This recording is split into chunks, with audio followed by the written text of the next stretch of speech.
Dios bendiga. Bienvenidos a una clase más. Hoy 10 de enero del 2025. El monitor no está encendido. Técnico. Entramos hoy a la lección 19.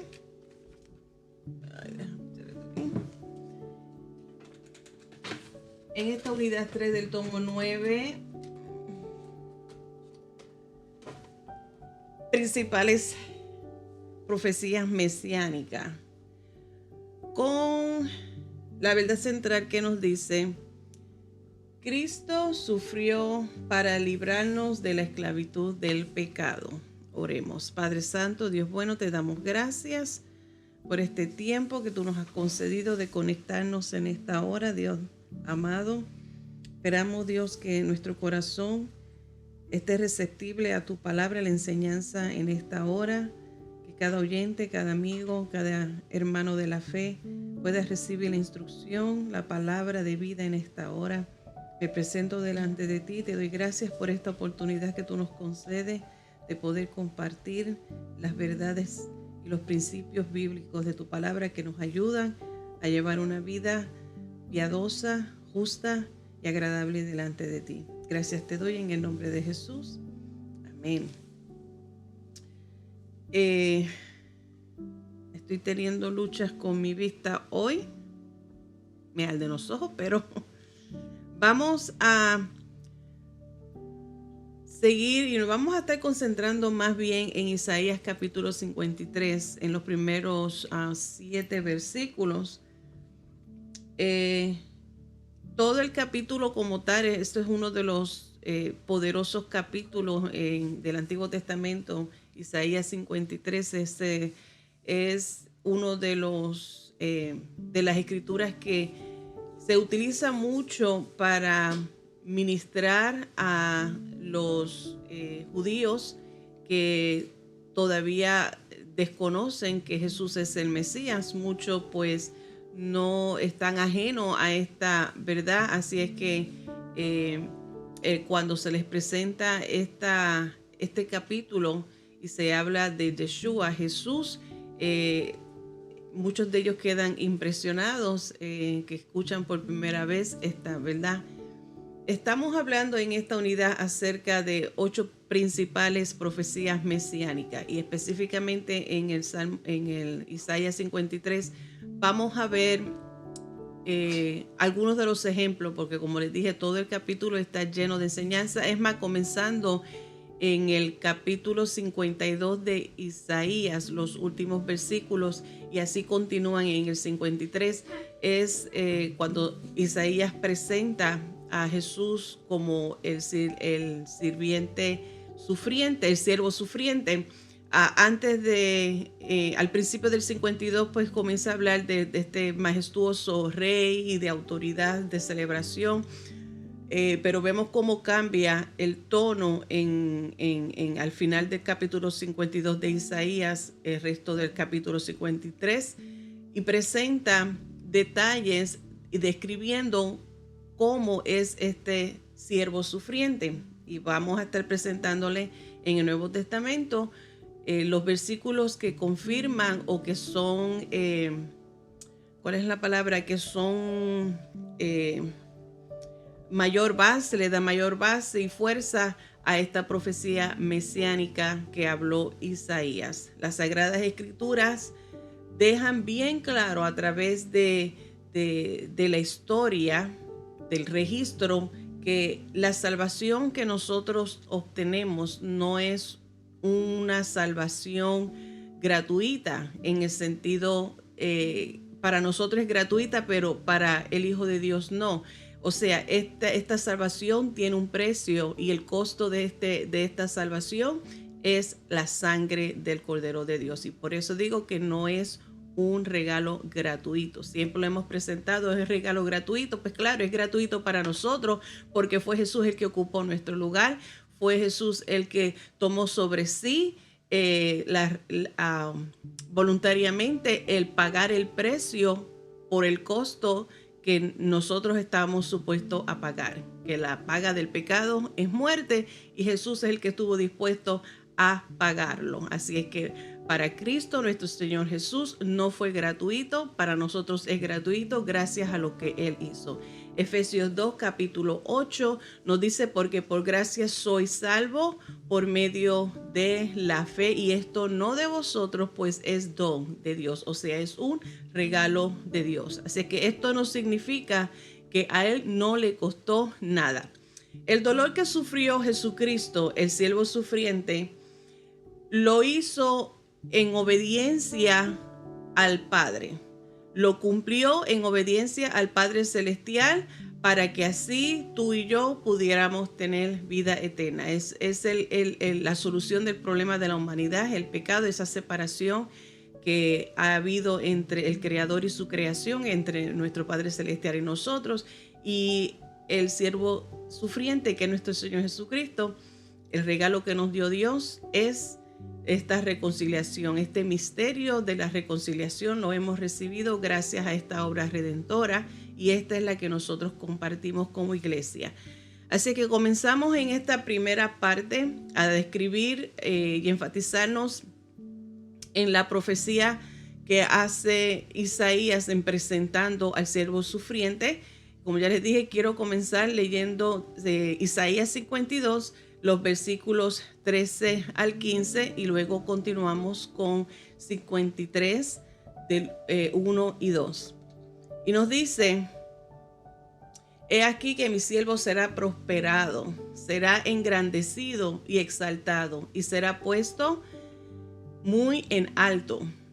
Como se asombraron de ti muchos, de tal manera fue desfigurado de los hombres su parecer, y su hermosura más que la de los hijos de los hombres. Así asombrará él a muchas naciones. Los reyes cerrarán ante él la boca, porque verán lo que nunca les fue contado y entenderán lo que jamás habían oído. Pasamos al 53, verso 1. ¿Quién ha creído a nuestro anuncio, y sobre quién se ha manifestado el brazo de Jehová?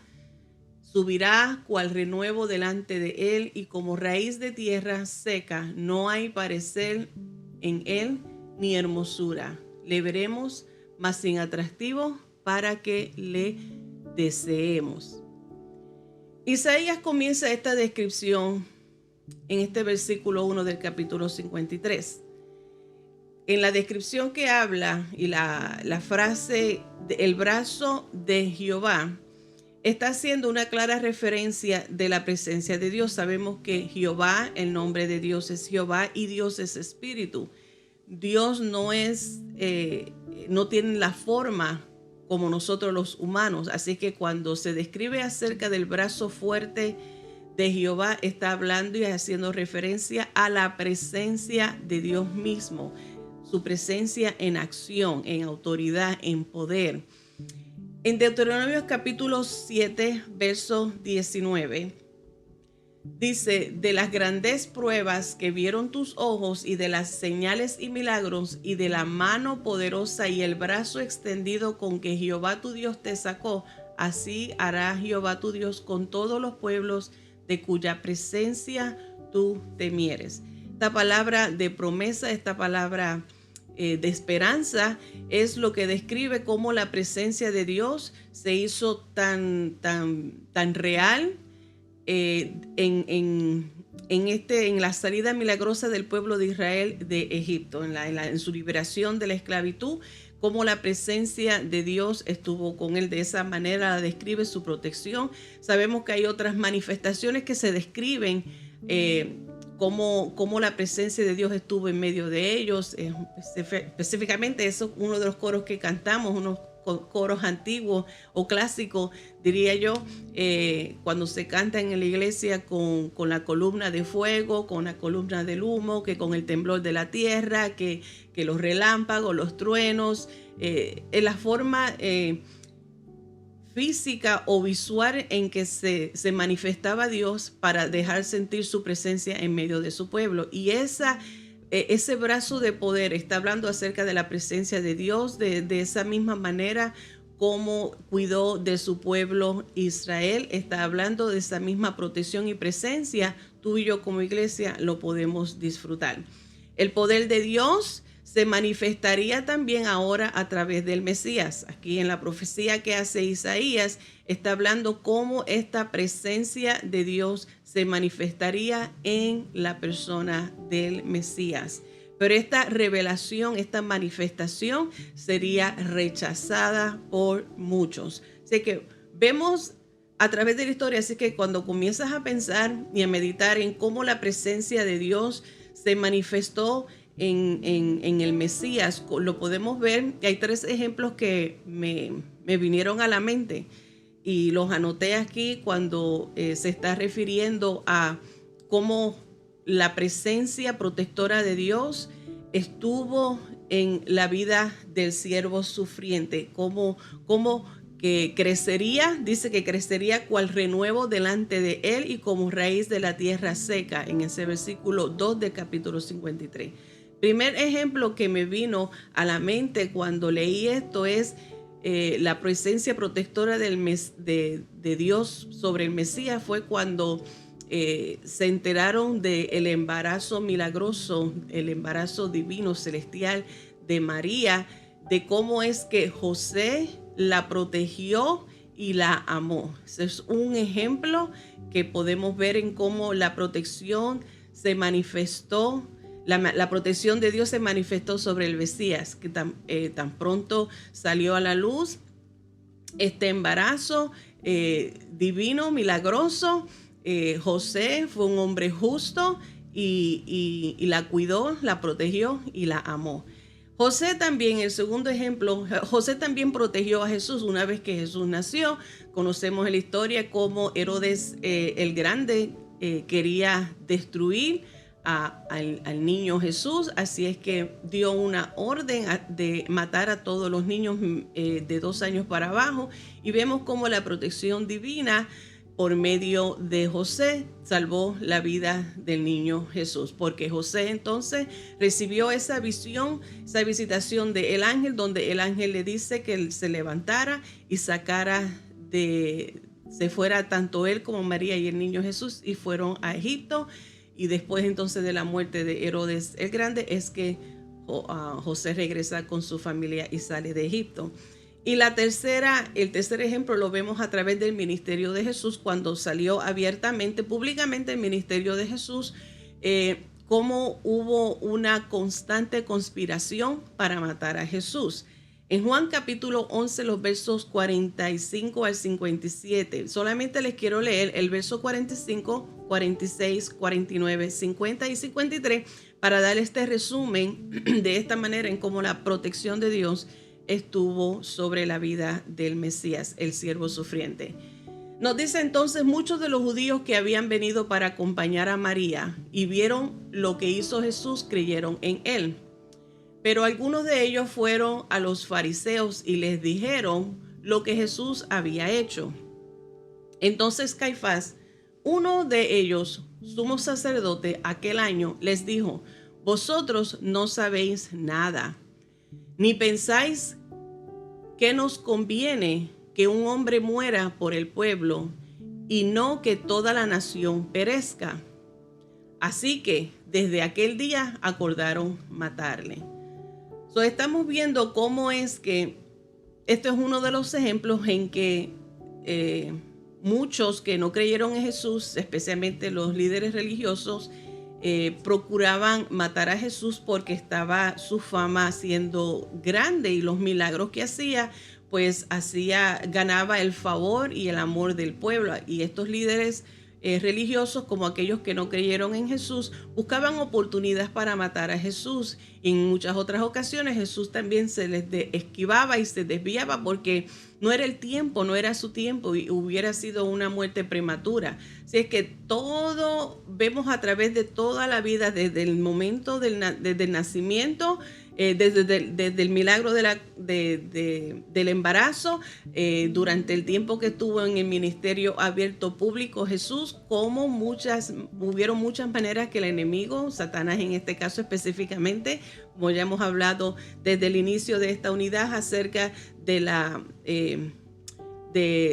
profecía mesiánica en Génesis capítulo 3:15, de 15 y 16, de cómo Satanás trataría de vencer a Jesús, a destruir el propósito por la cual vino aquí a la tierra para reconciliarnos con el Padre. Así es que todos los intentos de Satanás fueron tronchados, porque para Dios no es nada imposible y es su voluntad, y Él es el que tiene el plan de todas las cosas, y la protección de Dios se manifestó claramente aquí en el siervo sufriente.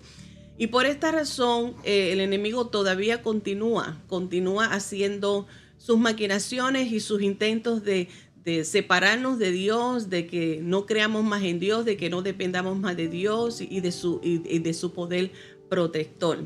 Nosotros vemos aquí ya cumpliendo, ya en Romanos capítulo 10, verso 16, Romanos 10 es lo que conocemos como el Evangelio del Nuevo Testamento. Comenzamos a ver ya el cumplimiento, un ejemplo de la profecía cumplida que dijo Isaías, donde Pablo citó a Isaías claramente refiriéndose a Jesús, mas no todos obedecieron al Evangelio. Pues Isaías dice: Señor, ¿quién ha creído a nuestro anuncio? De la misma manera que Isaías habla de cómo él sería rechazado, Pablo claramente está presentando a este siervo sufriente, al Señor Jesús, claramente diciendo que no creen en Él, que no creen en las buenas nuevas de salvación, que es lo que representa en la salvación, restauración, perdón. Y también en Juan capítulo 12 hay muchas citas bíblicas, así es que, como les digo, espero que tengas tu libreta para hacer tus anotaciones, porque hay muchas citas bíblicas, y todas las citas bíblicas que te estoy dando, y eso que hubieron más, solamente estamos hablando en los primeros 7 versículos de Isaías 53. En estas citas bíblicas son el cumplimiento, o son ejemplos de cómo vemos cumplido esta profecía. Juan 12, Juan 12, versículos 37 y 38, escribió Juan acerca de los judíos que no creyeron en Jesús cuando Jesús anunció su muerte. Dice: pero a pesar de que había hecho tantas señales, a pesar de que Jesús había hecho tantas señales delante de ellos, no creían en él, para que se cumpliese la palabra del profeta Isaías, que dijo: Señor, ¿quién ha creído a nuestro anuncio? ¿Y a quién se ha revelado el brazo? Hablando de la presencia del Señor. ¿Y a quién se le ha revelado la manifestación del Señor, el Mesías? Estamos ya viendo de cómo Juan hace referencia, como Pablo dice en el capítulo 10, que no hay quien... Personas que no creen, el pueblo que rechazaron y no creyeron en Jesús como el Mesías, como todavía hay personas hoy día que no creen y lo aceptan. Ya estamos viendo cómo se ha cumplido con esta palabra claramente. Juan habla acerca y hace referencia a esta profecía que hace Isaías. Isaías sigue entonces continuando en su descripción acerca del siervo. En el versículo 3 del capítulo 53 de Isaías, hay 2 características o descripciones bien específicas: despreciado y desechado. Despreciado y desechado entre los hombres, varón de dolores, experimentado en quebranto, y como que escondimos de él el rostro, fue menospreciado y no lo estimamos. Este versículo tiene mucha, vamos a despeluzarlo un chipito, desmenuzarlo un chipito. Vamos a separar para que nosotros veamos en este versículo que se describe el sufrimiento de este siervo sufriente, haciendo la referencia a Jesús. Dice: este fue odiado por los líderes. Ya le di un ejemplo que se los leí en Juan cuando Jesús anunció su muerte. Hay otro ejemplo en Marcos capítulo 11, verso 18. Y lo oyeron los escribas y los principales sacerdotes y buscaban cómo matarle, porque le tenían miedo por cuanto todo el pueblo estaba admirando su doctrina.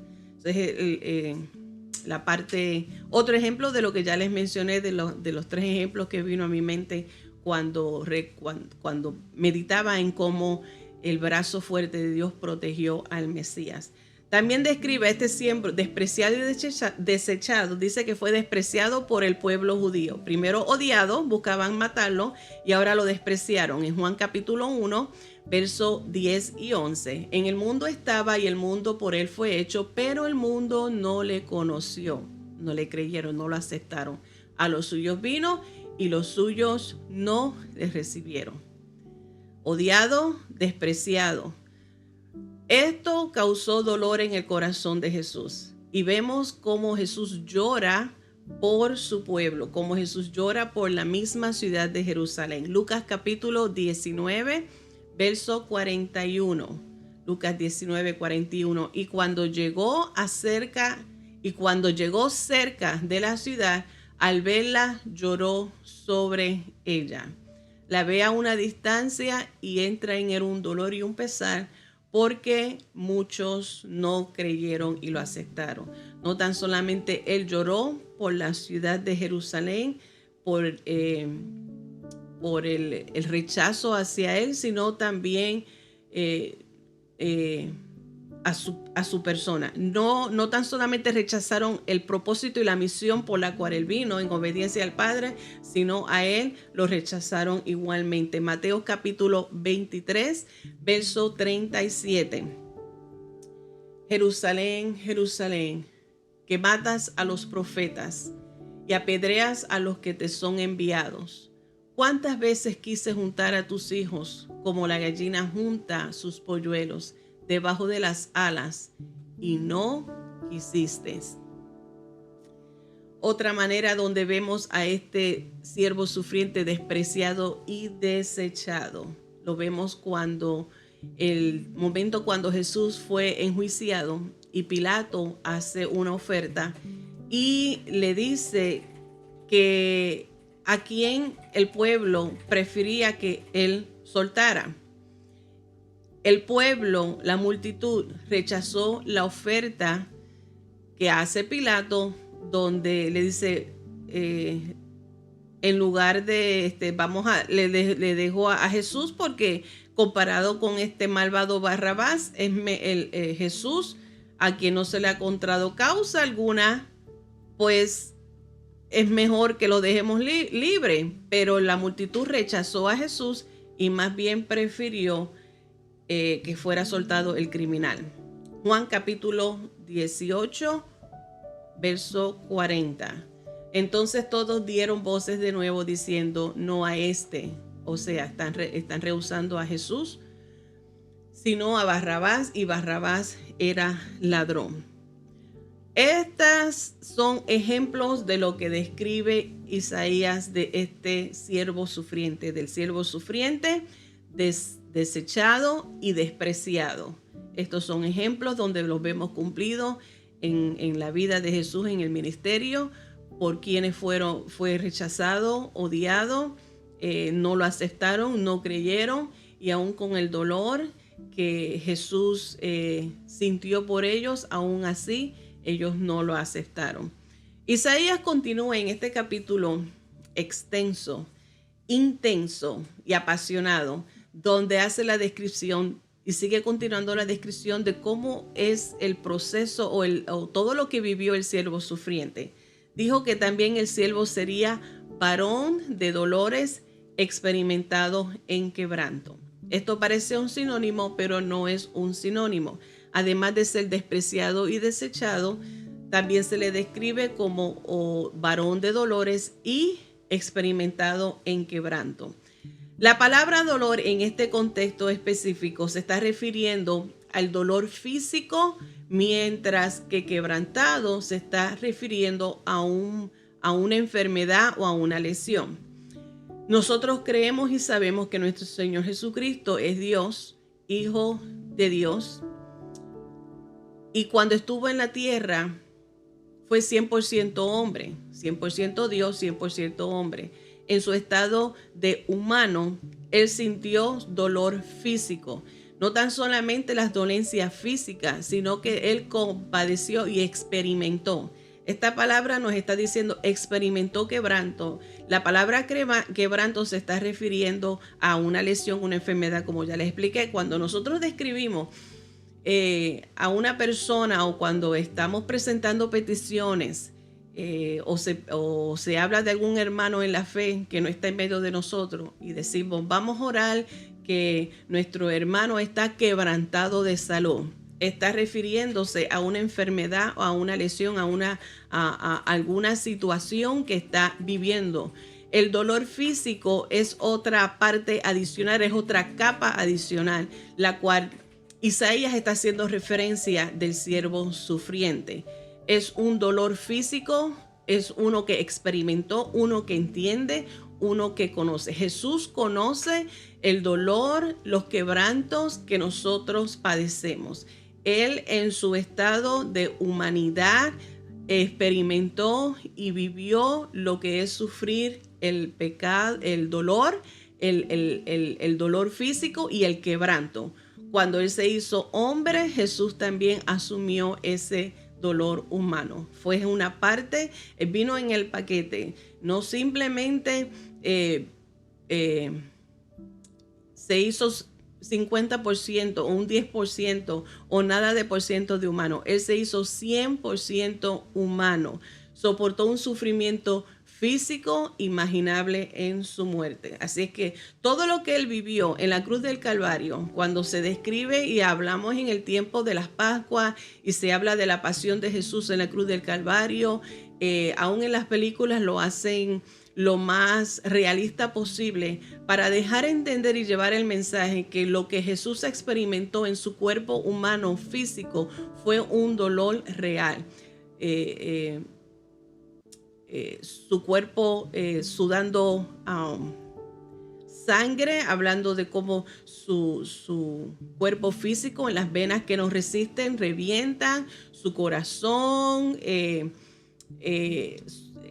las heridas de la misma corona de espinas, los latigazos, la fiebre, todas estas cosas que el cuerpo humano no puede resistir, que sufre por alguna lesión o enfermedad, Jesús la vivió en su propia carne. Así que además de ser rechazado, odiado, no creyeron en él, buscaron razón para matarle. Él vivió, experimentó quebranto, fue rechazado, experimentó dolor. Al final de este versículo 3 del capítulo 53 de Isaías, hace un énfasis de cómo el siervo sufriente era percibido o sería percibido, sería visto por la multitud, por las personas. La gente le daría la espalda. El grado de sufrimiento que no tan solamente Isaías describe la gravedad del sufrimiento, también hace la descripción física al estado de que era tan y tan horrible que le quitaron la mirada. Así que cuando hay algo desagradable, alguna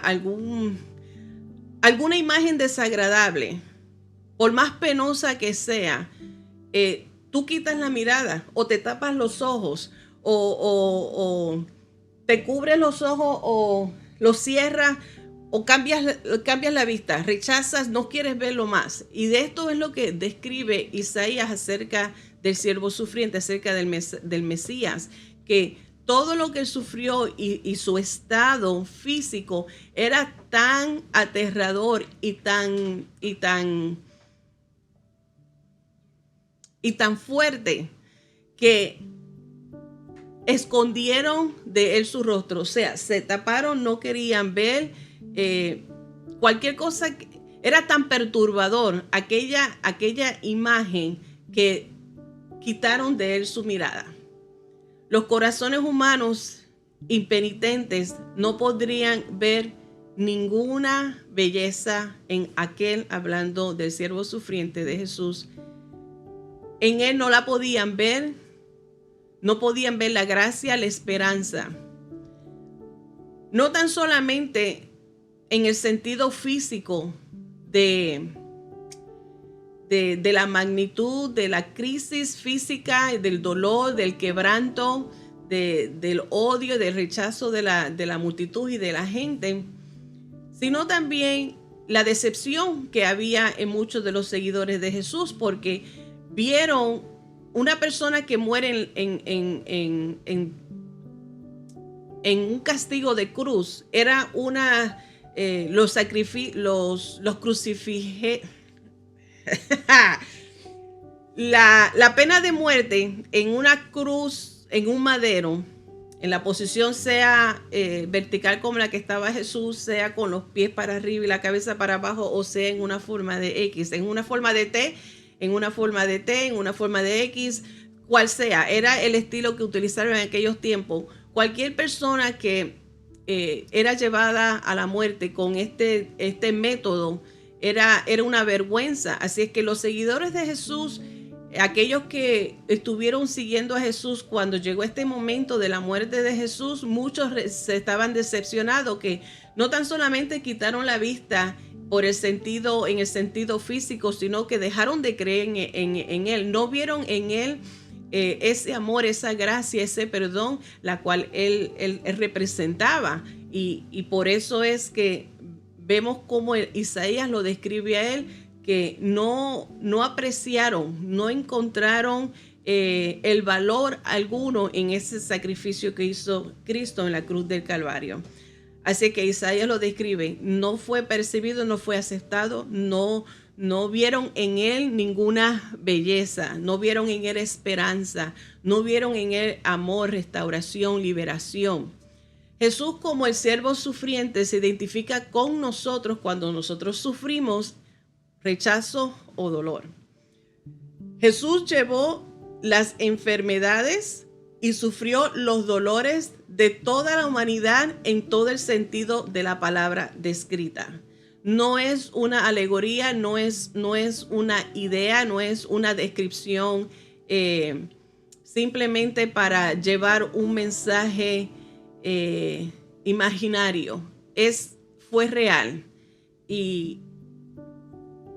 Y Isaías hace claro que nosotros entendamos, todavía hoy día, que nosotros entendamos que Él llevó sobre sí todo sufrimiento. Él lo vivió, Él lo sintió. Sabemos que en las Escrituras hablan acerca de, en el tiempo cuando se habla de las 7 frases o palabras que dice Jesús, las últimas palabras en la cruz del Calvario, fueron palabras claves y poderosas, y en un momento donde él como humano se sintió solo, se sintió abandonado, porque todo el peso del pecado del mundo estuvo sobre él, que él clama al Padre, Elí, Elí, lama sabactani, Padre, ¿por qué me has desamparado? Habla acerca de en ese momento donde Jesús lleva el peso sobre sí mismo, de nuestra culpa, de nuestras enfermedades, de nuestro dolor.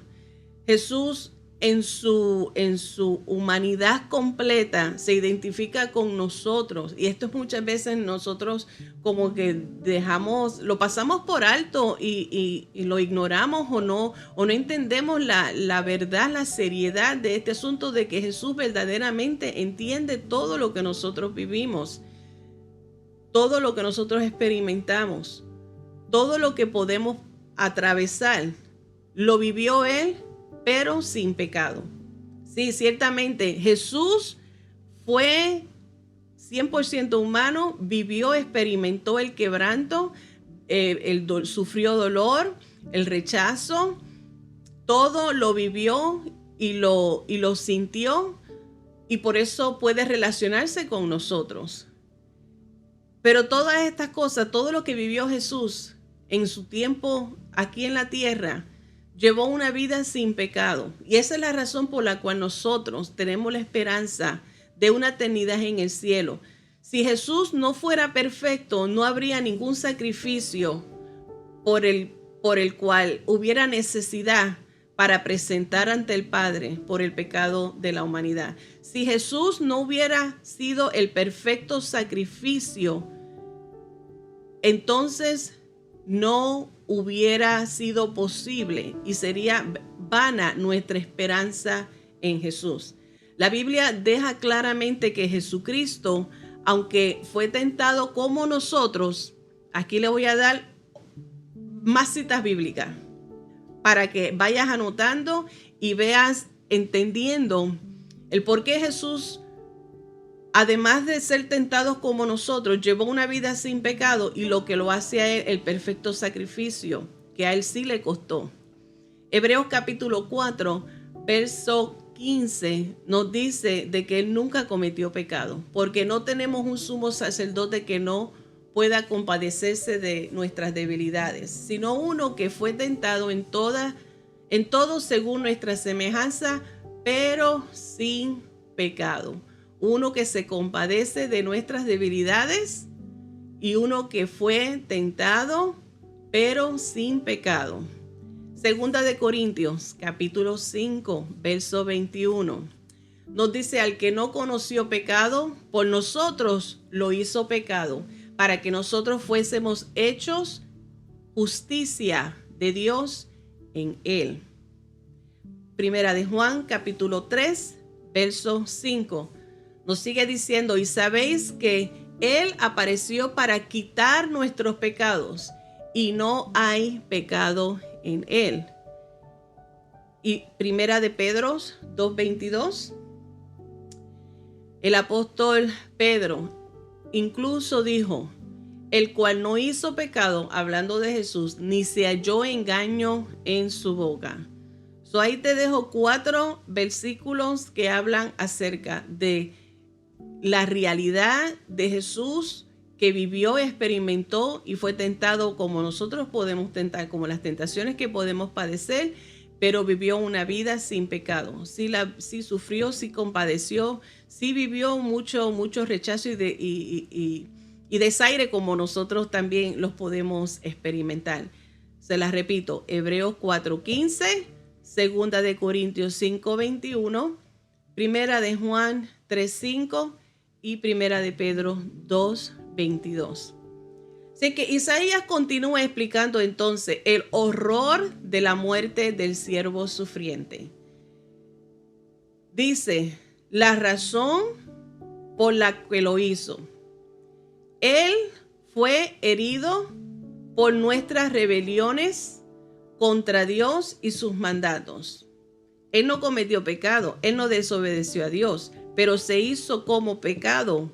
O sea que él mismo fue herido por nuestras rebeliones, por nuestro pecado, por nuestra rebelión, por nuestra desobediencia, por nuestra culpa, la cual hemos desobedecido y deshonrado a Dios.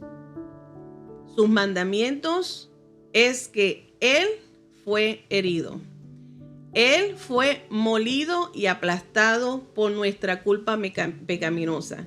Si usted se estudia con mayor profundidad el proceso de la harina para crear, el proceso que se utiliza para moler el grano de arroz o de harina, entenderán por qué Isaías utiliza esta descripción para ver lo doloroso y este proceso que habla acerca de que fue aplastado y fue molido, donde habla acerca del sufrimiento que pasó su cuerpo. En esta descripción de la muerte del siervo sufriente de nuestro Mesías Jesús, Isaías sigue diciendo que él fue molido, él fue aplastado. ¿Por qué?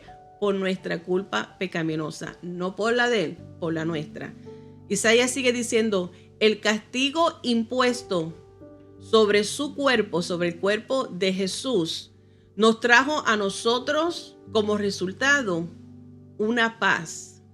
Conlleva paz, conlleva la idea de esa comunión restablecida con Dios gracias a ese castigo que fue impuesto sobre él, aplastado, molido, herido, rechazado, agobiado, adolorido, quebrantado. Todas estas cosas tiene como resultado para nosotros paz, gozo, bienestar, una restauración con nuestro Dios. Sigue diciendo Isaías, el siervo sufriente, por sus llagas fuimos nosotros curados. Esto incluye no solo una sanación física, sino también una reconciliación con Dios. Cuando nosotros oramos no tan solamente por una sanación, una intervención divina física, sino que también debemos orar por una sanación emocional, espiritual sobre todo, para que gracias a esa muerte que hubo en la cruz del Calvario, nos ha reconciliado con el Padre, lo ha hecho nuevo, lo ha restaurado. En muchas partes del ministerio de Jesús, en las Escrituras, podemos encontrar que en muchas ocasiones Jesús proveyó una sanidad física antes de ofrecer la sanidad espiritual.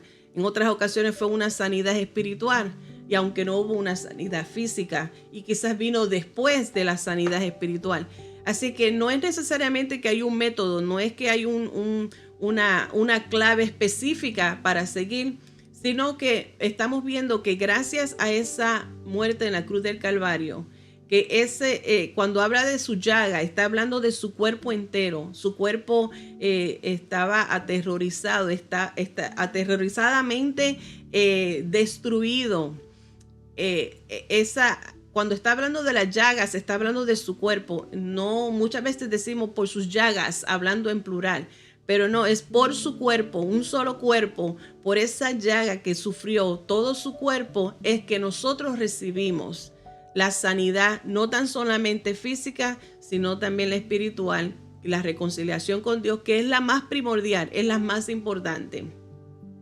Nosotros entendemos, y cuando estudiamos la vida del proceso de Job, cómo es que después de toda esa experiencia dolorosa que vivió, él aprendió a reconocer que dice, sea en esta vida o en la otra, él sigue reconociendo a Dios como todopoderoso. Así es que hay ocasiones que personas no reciben la sanidad física aquí en la tierra, pero reciben una liberación y una sanidad espiritual donde están en un mejor estado. Así es que no necesariamente vamos a ver una sanidad física, pero sí podemos ver tanto una como la otra, o simplemente la más importante, que es la reconciliación con Dios.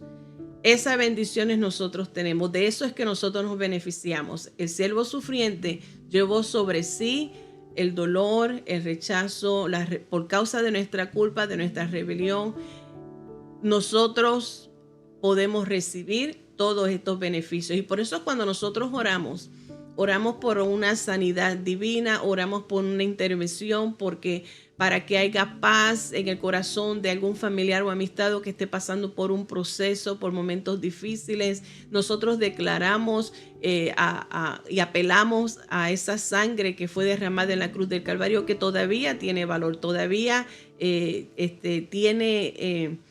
todavía se extiende, no hay distancia, no hay imposibilidad para que el poder sanador de esa sangre que fue derramada en la cruz del Calvario, de que se active el poder en aquella llaga, en aquel cuerpo que Cristo padeció por nosotros, todavía tiene valor, todavía tiene poder. Vemos a través de toda la historia, y la razón por la cual fue necesario, y hemos estudiado en esta unidad, es el propósito, la misión de Jesús y la necesidad de la salvación, porque a través de la historia hemos visto que desde hasta el momento que Jesús vino a la tierra, toda esa historia pasada, no hubo ni una persona digna de cumplir con la ley completa de Dios. No hubo ningún candidato, ninguna persona apta y perfecta para ser capaz de guardar la ley de Dios de llevar a cabo esta reconciliación.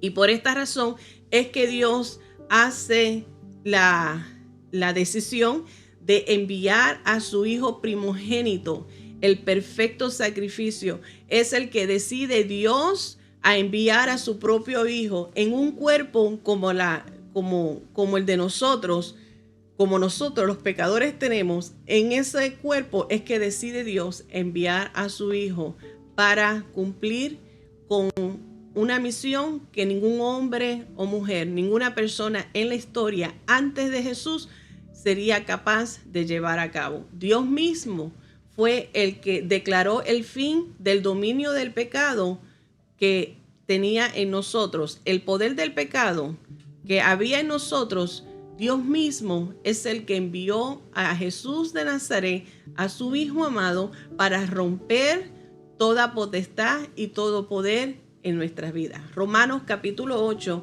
verso 3 nos dice, porque lo que era imposible para la ley, por cuanto era débil por la carne, o sea que no hay nadie que la pudiese cumplir, Dios enviando a su Hijo en semejanza de carne, o sea, semejanza de nosotros los pecadores, y a causa del pecado, el problema de la humanidad, condenó al pecado en la carne. Como único podía traer la solución a este problema de la enfermedad del pecado, del poder del pecado, de la separación del hombre con Dios. El único que podía cumplir con lo que Dios exige para que haya perdón de pecado y restauración es enviando a su Hijo amado. Como en la misma forma, semejante a nosotros, en un cuerpo de nosotros como pecadores, pero sin pecado.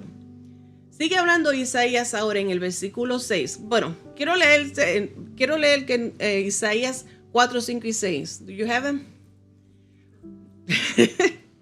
No le di la cita, pero quiero leerla. Es más, yo creo que hasta el 7, si es posible. 4, let me see. Yo leí el 3, 4, 5 y 6.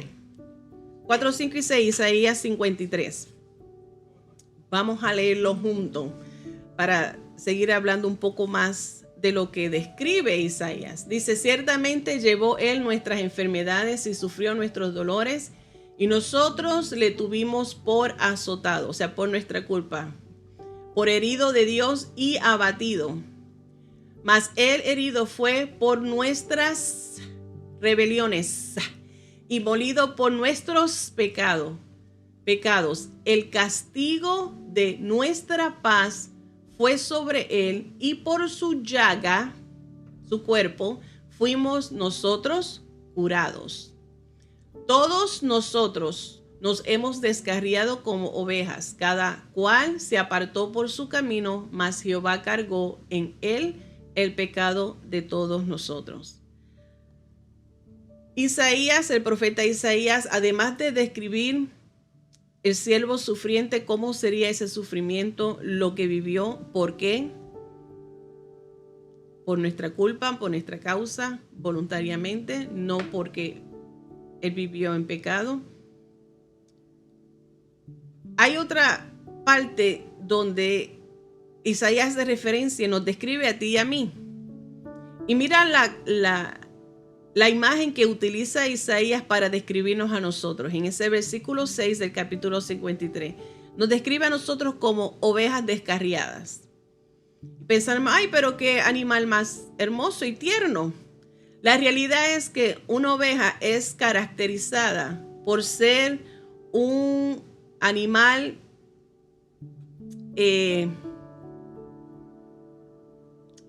no quiero usar esa palabra. Es un tipo, su atención es corta y de cualquier cosa se distrae. Es un animal que siempre está esparcido, deambulante, siempre está como que desconectado, no sabe. Lo que Isaías nos describe a nosotros como ovejas descarriadas está hablando de nuestra incapacidad para atender a nuestras propias necesidades espirituales.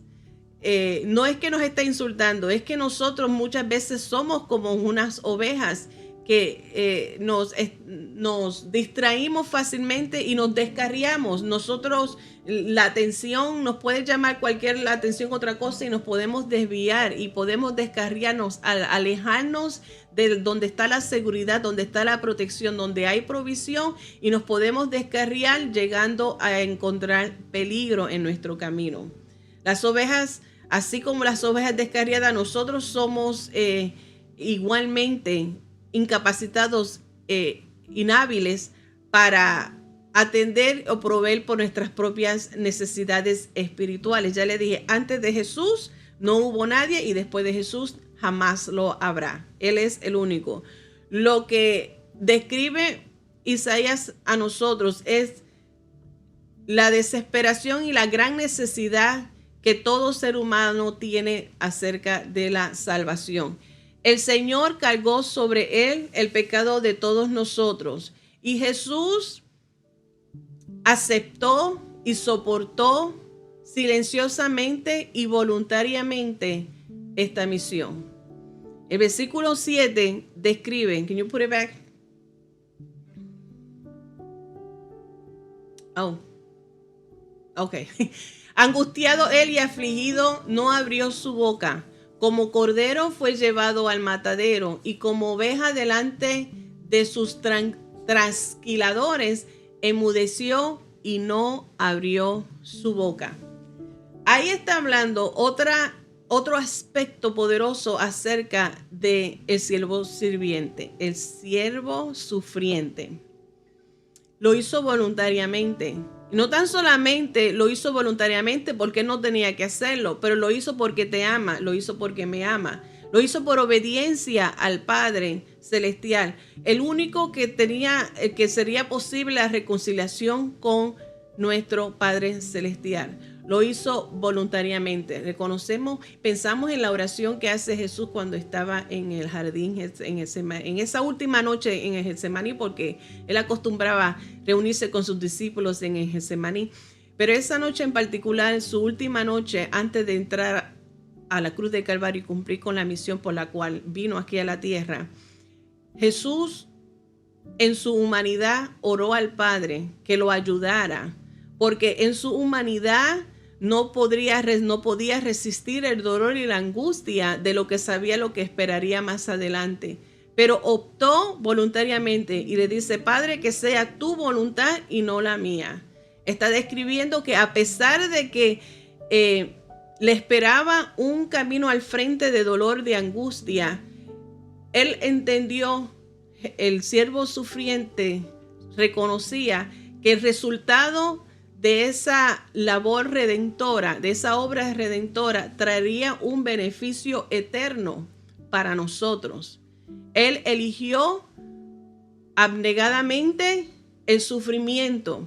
Yo siempre lo describo y me lo imagino que cuando Jesús abrió sus manos allí en la cruz del Calvario, lo está abriendo, haciéndolo demostrar a cada uno de nosotros que todavía hay espacio para ti.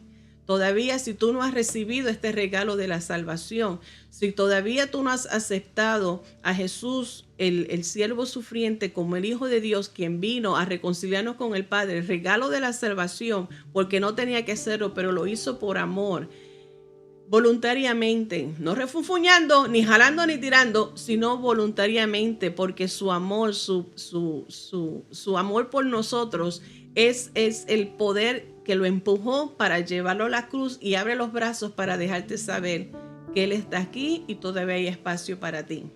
Donde voluntariamente Él permitió que los clavos traspasaran sus manos y sus pies. Donde Él aceptó el castigo, los abusos que sufrió para cumplir con una orden, con una misión que como resultado llevaría una vida eterna para nosotros. Nosotros los que recibimos la paz, nosotros somos los que nos beneficiamos de esa comunión. Él tenía la autoridad Juan capítulo 10, verso 18, estamos viendo cuán voluntario él lo hizo, porque él tenía el poder. Dice, nadie me la quita, hablando acerca de la vida, nadie me la quita, sino que yo mismo la pongo. Tengo poder para ponerla y tengo poder para volverla a tomar. Este mandamiento recibí de mi Padre.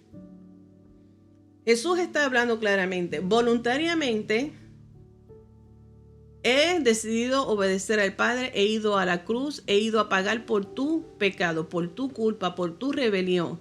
La he recibido sobre mis hombros, sobre mi cuerpo. Llevo la marca en mi cuerpo, la muestra de amor, y lo hice voluntariamente porque Jesús tenía la autoridad. Jesús 100% hombre, 100% Dios, tenía el poder y la autoridad. Él dice, yo mismo entrego mi vida, yo mismo pongo mi vida por ti, nadie me ha obligado.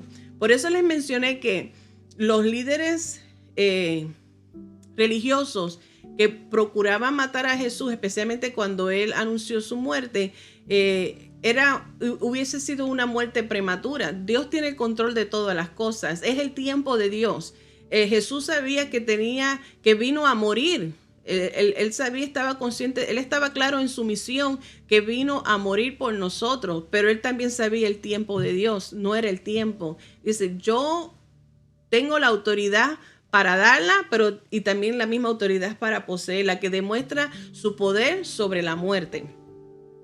Jesús tenía toda autoridad, tenía toda oportunidad y tenía todo derecho de dar órdenes al ejército celestial de ángeles para que vinieran a relevarlo, para que vinieran a librarlo, para que vinieran y lo defendieran. En muchos otros momentos en el ministerio de Jesús vemos que Jesús nunca abusó ni se escondió de su autoridad como Dios. Él demostró en toda su humanidad. Él sufrió, él experimentó en toda su humanidad. Recuerden el momento cuando fue tentado por Satanás. Tuvo 40 días y 40 noches en ayuno y padeció de las tentaciones. Y Jesús, pudiendo, porque hasta el mismo Satanás, que el Señor los reprenda, le dijo, tú puedes darle órdenes al ángel que venga y tienes la autoridad de convertir esa piedra en pan. Tú tienes la autoridad de tirarte de aquí y los ángeles vienen y te rescatan. Y Jesús le respondió con firmeza acerca de que no hay necesidad él no tiene necesidad de usar su autoridad y su poder como Dios, porque el anhelo de el Hijo de Dios es experimentar y relacionarse con nosotros para que nosotros veamos que sí podemos confiar en Él. Así es que en cualquier momento Jesús podía haber mandado a los ángeles a que lo libraran de la muerte. En muchas ocasiones podía haberle proveído para él alimento, para no sufrir hambre, para no sufrir escasez, pero él abnegadamente cedió por amor, por su compasión hacia nosotros. Nunca llamó al ejército celestial para rescatarlo, ni cuando fue tentado, ni cuando fue enjuiciado, ni falsamente, ni cuando fue maldecido. En el arresto de Jesús en Getsemaní, en Mateo capítulo 26, el verso 53 y 56, quiero leértelo. Cuando Jesús habla y dice, ¿acaso piensas que no puedo orar a mi Padre y que Él no me daría más de 12 legiones, son miles de ángeles? Mas todo esto sucede para que se cumplan las escrituras de los profetas. Entonces todos los discípulos, dejándole, huyeron. Esto fue en la noche donde fueron en el Getsemaní, antes de Jesús ir a la cruz de Calvario, que lo fueron a llevar a arrestar, Jesús claramente habla, dice, yo puedo pedirle al Padre y el Padre me puede mandar legiones, miles y miles y miles de ángeles para rescatarlo, para defenderlo, pero él dice, esto es necesario que se cumpla por las profecías ya habladas, profecías mesiánicas, por todo lo que ya se había establecido y se había dicho desde la fundación del mundo. Últimos ejemplos de las profecías mesiánicas cumplidas, solamente aquí en Isaías 53 que estamos hablando. Mateo 26:50, que es parte de lo que acabo de hablarle acerca del arresto de Jesús, donde se habla el arresto y el enjuiciado sin causa. Y Jesús le dijo, amigo, ¿a qué vienes? Entonces se acercaron y echaron mano a Jesús y le prendieron. Se llevaron a Jesús, está hablando, cuando Jesús hace referencia, le está hablando a Judas del Iscariote que vino para entregar a Jesús o que vendió a Jesús. Jesús le pregunta, ¿a qué has venido? Y sin causa alguna se lo llevaron para ser enjuiciado. Aquí se cumple la profecía de un castigado sin culpa. Crucificado con los criminales. Mateo capítulo 27, versículo 38. Entonces crucificaron con él, hablando de Jesús, crucificaron con Jesús a dos ladrones, uno a la derecha y otro a la izquierda. Sigue hablando acerca de la profecía del Mesías en Mateo capítulo 27, los versículos del 57 al 60, donde se habla de que Jesús fue enterrado en la tumba de un hombre rico. Dice, cuando llegó la noche vino un hombre rico de Arimatea llamado José, que también había sido discípulo de Jesús. Este fue a Pilato y pidió el cuerpo de Jesús. Entonces Pilato mandó que se le diese el cuerpo. Y tomando José el cuerpo, lo envió en una sábana limpia y lo puso en un sepulcro nuevo que había labrado en la peña, y después de hacer rodar una gran piedra a la entrada del sepulcro, se fue. La muerte del siervo sufriente no sería el final de la historia. Para muchos en aquel entonces parecía ser que era el fin de la historia, parecía ser que no sería su libertador. Y hasta un momento sus mismos discípulos desfallecieron en su fe, en su esperanza, y tuvieron miedo y por eso se escondieron. Pero sabemos que este no fue el final de la historia y no es el final de la historia. Jesús venció también la muerte y Jesús continúa hasta la fecha de hoy y lo seguirá por la eternidad hasta que Él regrese por su iglesia. Y Él continúa brindando salvación a todo aquel que cree en Él, todo aquel que lo acepta como el Mesías, a todo aquel que ha reconocido lo que vivió, lo que procesó su cuerpo, lo que encontramos en él como siervo sufriente. Solo mediante el sacrificio perfecto del Salvador, nuestros pecados son expiados, son perdonados.